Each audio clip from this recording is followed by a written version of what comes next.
Halo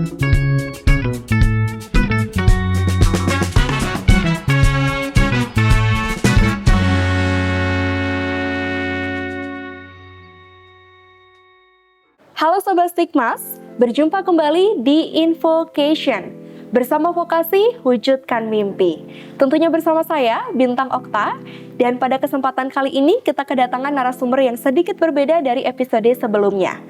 Jika sebelumnya kita kedatangan narasumber dari akademisi, praktisi, dan juga dunia industri, spesial pada episode kali ini kita kedatangan narasumber yang sedikit berbeda, yaitu anggota dari Komisi 4 DPRD Provinsi Bali. Betul. Gek Diah Pratnya Maharani. Betul. Selamat pagi, Kak. Ya, seperti yang kita ketahui, Kakak merupakan anggota dari DPRD Komisi 4 Provinsi Bali. Ya, Provinsi Bali. Menurut Kakak, apa yang menjadi kewenangan dan juga tanggung jawab dari DPRD Komisi 4 Provinsi Bali? Baik, pertama-tama saya perkenalan dulu ya. Jadi selamat pagi semuanya. Nama saya Gek Diah, bisa dipanggil Kak Diah, mau Gek, silahkan senyamannya aja.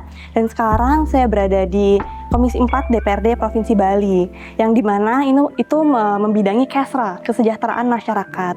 Jadi kita membidangi salah satunya pendidikan, kesehatan, budaya, adat istiadat, desa adat. Sebetulnya yang paling banyak membidangi OPD itu di Komisi 4, dan juga yang paling banyak turun ke masyarakat. Jadi sekarang kita lagi mengunjungi SMK 1 Mas Ubud. Gitu. Oke, jika kita berbicara mengenai bidang olahraga, cabang olahraga apa yang ingin Kakak kembangkan di seluruh sekolah-sekolah yang ada di Provinsi Bali, yang menurut Kakak paling penting cabang olahraga tersebut dan juga disebutkan untuk alasannya, Kak? Oke, cabang olahraga yang harus wajib ada ya di sekolah. Benar sekali. Pertama, kalau menurut saya, karena saya kebetulan hobi tenis, jadi mungkin tenis. Kenapa? Karena tenis itu susah banget. Jadi kenapa? Tricky ya, Kak? Tricky banget. Dan kalau untuk tenis, untuk bisa mukul aja tuh bisa berbulan-bulan sampai 1 tahun. Wow. Jadi itu mengajari kita buat jadi sabar juga.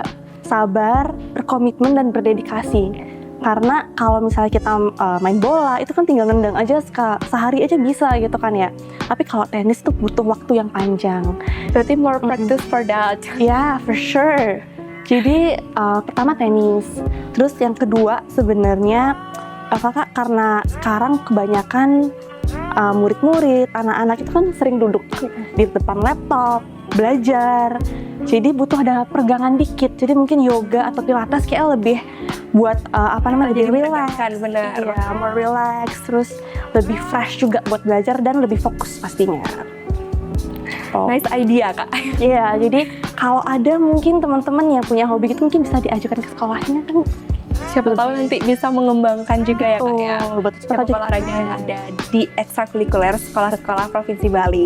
Ya. Untuk selanjutnya bidang pendidikan. Kalau kita berbicara mengenai bidang pendidikan, jika Kakak dikasih kesempatan selama 1 hari, Kak, menjadi guru di suatu sekolah, materi apa yang akan Kakak ajarkan ke siswa-siswa tersebut, dan mungkin terdapat alasan dari materi tersebut yang ingin Kakak ajarkan?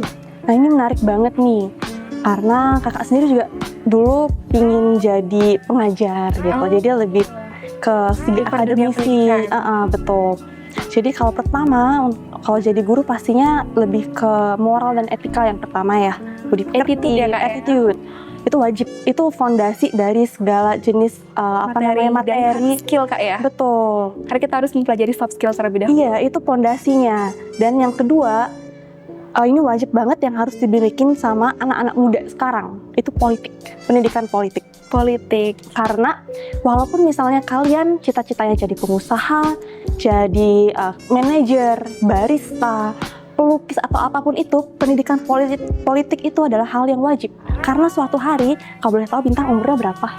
Mungkin umur saya umur ya, 17 tahun, Kak. 17 tahun. Jadi baru punya hak yang kamu baru dapetin di umur 17 tahun. Itu hak memilih, hak politik. Hak politik dalam memilih ya. Iya.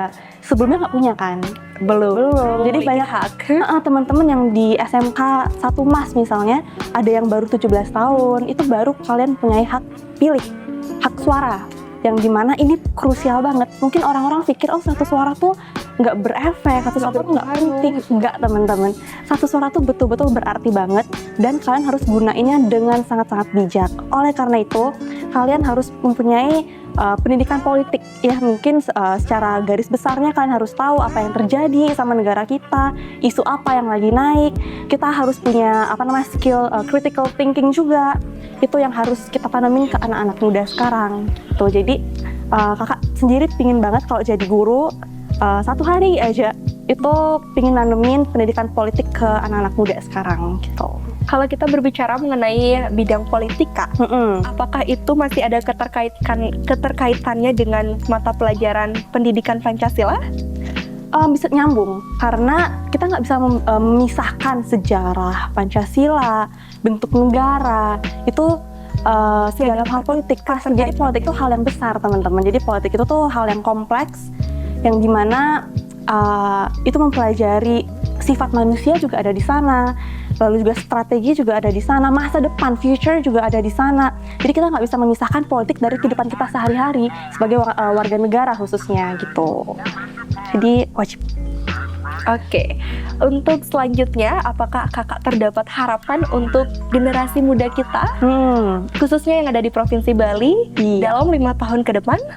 Oke, harapan saya buat teman-teman ataupun adik-adik yang masih belajar ataupun yang masih bingung mimpinya apa, itu yang pertama kalian harus karakter yang dipunyai ya harus berintegritas, teman-teman.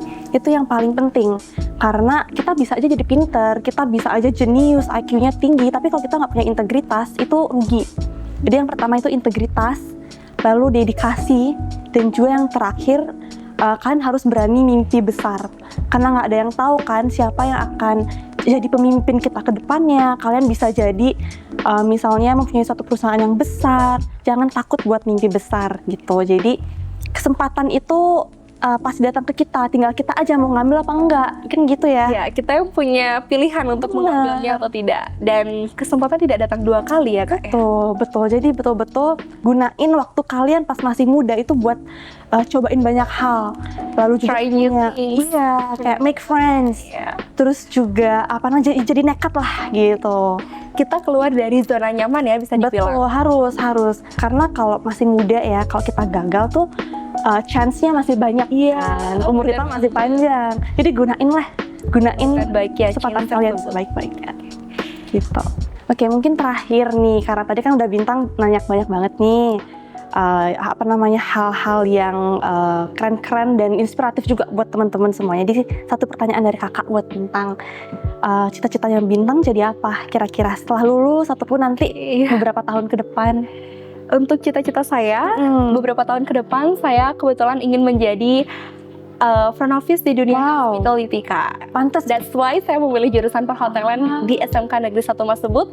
Saya ingin mengembangkan kemampuan saya dalam berkomunikasi bahasa Inggris dengan tamu dan juga mengembangkan skill saya dalam pelayanan pelanggan. Wow, pantes bahasa Inggrisnya keren banget. Keren banget, kayak udah native gitu. Yes, I want to learn new things actually. That's why I choose hospitality in this vocational high school. Oh, that's great. I will root for you. Oke, demikian wawancara kita bersama Kakak Dia. Terima kasih telah meluangkan waktunya dan juga memberikan inspirasi khususnya bagi generasi muda yang ada di SMK Negeri 1 Mas Ubud. Baik. Saya Bintang Okta dan Dia. Pamit undur diri, sampai jumpa di episode selanjutnya. Bye-bye.